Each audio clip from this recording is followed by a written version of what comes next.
आइए सुनते हैं हरिशंकर गोयल जी की कहानी दिल से दिल की बातें। मैं अपनी बहन की ननद की शादी में गया था। जीजा जी ने मुझे कह दिया था कि सारा काम मुझे भी कराना है, इसीलिए 4-5 दिन पहले आ जाना।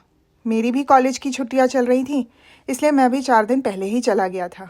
दीदी की ससुराल में मेरी खूब आवभगत हुई। उस समय तक वहाँ पर जीजा जी के मामा की लड़की पूजा और एक बुआ की लड़की आरती आ चुकी थी, इसलिए घर में खूब रौनक हो गई थी।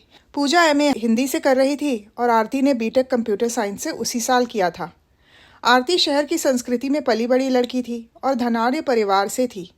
उसके ख्वाब बहुत ऊंचे थे। गुस्सा तो उसकी नाक पर रहता था और घमंड 7वें आसमान पर था। मैंने महसूस किया कि वो मुझसे सीधे मुंह बात नहीं करती थी, माना कि वो सुंदरता में ऐश्वर्या राय जैसी थी, लेकिन मधुमक्खी की तरह बार बार डंक भी मारती थी। इसके विपरीत पूजा छोटे कस्बे में रहने वाली एक साधारण परिवार की लड़की थी। साधारण नाक नक्श, रंग गेहुआ। गांव में रहने और काम करने के कारण उसका बदन भी गठीला था। सरल स्वभाव और सलीके से रहने वाली लड़की थी पूजा। जैसा कि सामान्य रूप से होता है, मन बड़ा चंचल होता है। आरती की सुंदरता और आधुनिकता ने मेरे मन पर कुछ ज़्यादा ही कब्जा जमा लिया था। उसकी काली आंखें जादूगरनी थीं। बस दिल यही चाहता था कि उसे देखता रहूं। इसीलिए बहाने बना बना कर उससे बात करने की कोशिश करता था, लेकिन वो ऐसी मछली थी जो मेरे कांटे में फंसना तो दूर, देख भी नहीं रही थी।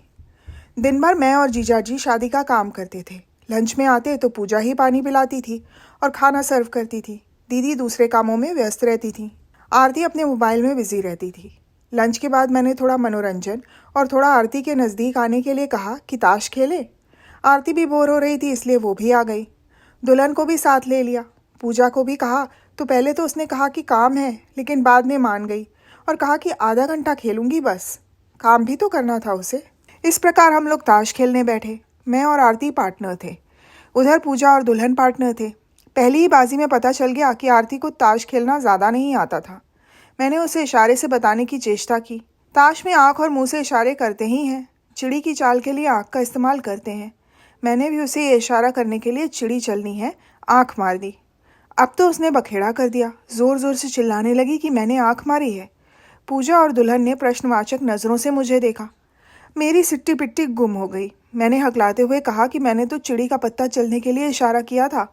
उन दोनों को इस इशारे का पता था, इसलिए वो दोनों तो मान गई, लेकिन आरती नहीं मानी। इस घटना से मेरी बड़ी भद्द पिटी। मुझे आरती पर गुस्सा आया और मैंने उससे बात करना बंद कर दिया। रात को डिनर के बाद हम लोग फ्री बैठे थे। अचानक दुल्हन ने कहा कि चलो अंताक्षरी खेलते हैं। पूजा भी शामिल हो गई। आरती ने कहा तो मैंने मना कर दिया कि इसको नहीं खिलाना है, ये तो किसी भी गाने पर कह देगी कि देखो मुझे छेड़ रहा है। उसने कान पकड़कर सॉरी बोला, तब उसे शामिल कर लिया गया। अगले दिन लंच के समय जब पूजा मुझे पानी का ग्लास देने आई तो मैंने उसे पहली बार गौर से देखा। बहुत सुंदर तो नहीं, मगर सुंदर थी पूजा।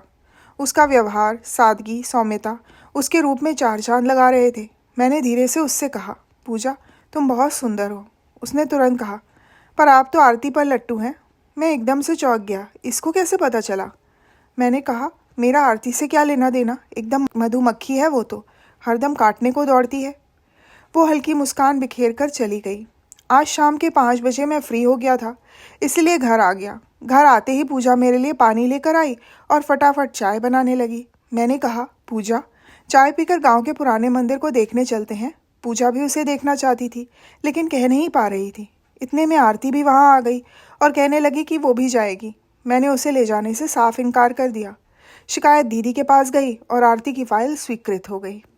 हम लोग पैदल पैदल चल पड़े। रास्ते में आरती को किसी पत्थर से ठोकर लगी और वो दर्द से चिल्लाकर वहीं बैठ गई। मैं उसके पाँव को हल्के हल्के सहलाने लगा। उसे थोड़ा चैन आया। अब वो मेरे कंधे के सहारे चलने लगी। बड़ी मुश्किल से वो मंदिर यात्रा पूरी हुई। अगले दिन मेहमान आने शुरू हो गए। मैं अब बहुत व्यस्त हो गया था। मैंने देखा कि पूजा मेरा बहुत ध्यान रखने लगी थी।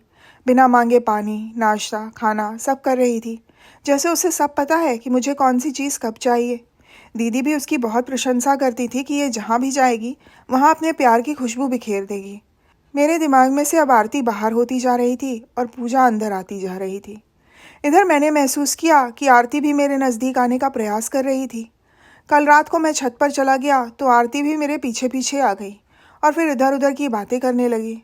आधा घंटा हम लोग बातें करते रहे। फिर हम लोग नीचे आ गए। मैं बाथरूम चला गया। मुझे ऐसा लगा कि पास के दूसरे बाथरूम में कोई धीरे धीरे रो रहा है। कौन रो रहा है, कुछ समझ नहीं आया।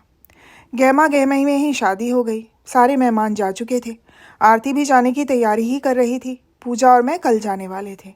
अचानक आरती मेरे सामने आई और सॉरी बोलने लगी। मैंने कहा कि वो तो बहुत पुरानी बात हो गई, अब छोड़ो उसको। वो बोली, नहीं, आप अभी भी मुझसे नाराज़ हैं। मैंने कहा कि मैं नाराज़ नहीं हूँ, तो वो कहने लगी कि फिर आप मुझसे दूर दूर क्यों भागते हैं? आप पहले जैसे मुझे देखकर मुस्कुराते थे, अब नहीं मुस्कुराते। मैं एकदम चौंक गया। इसने इतना ऑब्जर्व किया था मुझे। मैंने ऐसे ही उसे टाल दिया, लेकिन मेरा मोबाइल नंबर लेकर और अपना नंबर फीड करवा कर ही गई वो। उसके जाने के बाद मुझे महसूस हुआ कि पीछे भी कोई खड़ा था। मैंने पीछे मुड़कर देखा तो पाया कि पूजा वहाँ खड़ी खड़ी ये सब नज़ारा देख रही है। मुझे देखकर वो एकदम से भाग खड़ी हुई। आरती चली गई थी। थोड़ी देर बाद दीदी मेरे पास आई और बोली, तूने पूजा को कुछ कहा है क्या? मैंने कहा, नहीं तो, कुछ भी तो नहीं। तो फिर वो रो क्यों रही है? मैं अवाक रह गया। मेरी कुछ समझ में नहीं आया। अचानक मुझे याद आया कि आरती ने मेरा मोबाइल नंबर लिया था और अपना नंबर दिया था। तो क्या पूजा ने कुछ गलत समझ लिया क्या? फिर पूजा से तो मेरी कोई बात भी नहीं हुई थी। मैं कुछ समझ नहीं पाया। मैं और दीदी दोनों पूजा के पास पहुँचे। मुझे देखकर पूजा और ज़ोर से रोने लगी। दीदी ने उसे अपनी बाहों में भर लिया और अपने कमरे में ले गई। आधे घंटे बाद दीदी मेरे पास आई। उसकी मुद्रा गंभीर थी। आते ही मुझसे बोली, पूजा से शादी कर ले, ऐसी लड़की फिर नहीं मिलेगी। मैं अच्छी तरह से जानती हूँ उसे, बहुत अच्छी लड़की है वो। मैं बोला, मगर पूजा से तो पूछना पड़ेगा ना कि वो भी तैयार है या नहीं। दीदी ने कहा, पगले, इतना भी नहीं समझता है तू, बिल्कुल मूर्ख। अरे वो तो तेरी पूजा करती है, बहुत भाग्यशाली है जो पूजा ने तुझे पसंद किया। जा एक बार उससे बात कर ले। मुझे पता नहीं था कि दिल ने कब पूजा के दिल से बातें कर ली थी, कब पूजा के दिल ने मुझे अपना बना लिया था। और ये दिल भी कितना पागल होता है। मेरी तो लॉटरी लग गई थी। बिना कुछ कहे, बिना कुछ सुने सब कुछ ठीक हो गया। शायद दिल ने दिल से कुछ कहा और दिल ने सुनकर जवाब भी दे दिया। मैंने दीदी को खुशी से बाहों में भर लिया। तो ये थी हरिशंकर गोयल जी की कहानी, दिल से दिल की बातें। सुनने के लिए धन्यवाद।